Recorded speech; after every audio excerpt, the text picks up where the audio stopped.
unboxing of Albaik Roasted Chicken. Take out namin ni paring Chris. 17 real lang.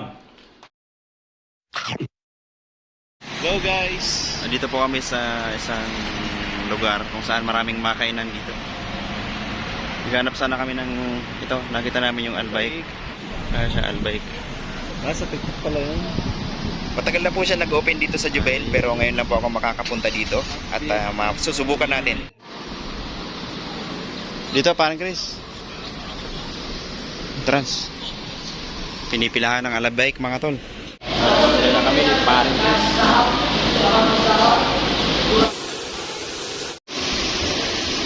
Tayo lang ako dito sa sulok.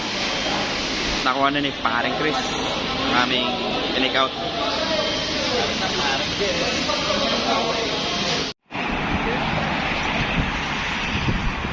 Bag po kami ng taxi dito. Ito po kami sa Saudi ni paring Christian.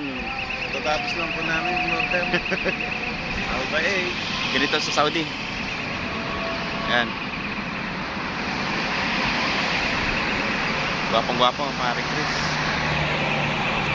A few moments later. Albaik. Albaik. Paring Chris nag-shopping. Shopping. Babang. Tignan natin kung anong itsura ng Albaik Roasted Chicken. Unboxing. Yun. 17 real lang yan mga tol.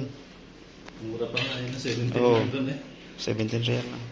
Ito na ang sasawa niya. Tipid na tipid naman. Dapat pala tayo Cheese sa ng daan cheese. kaya no? Baka soft drinks no? Ito lang ang sasawa niya.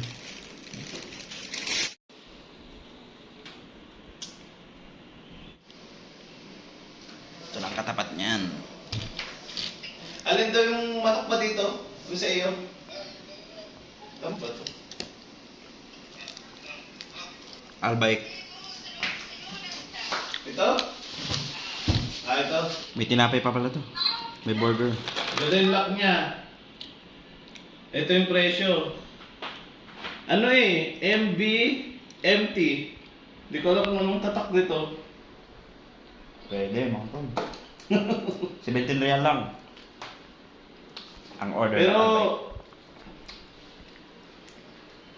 hindi ko na tinignan yung iba pero nakasale yung ibang relo doon. Mura, mga kabango. Oh. Tingnan mo, presyo.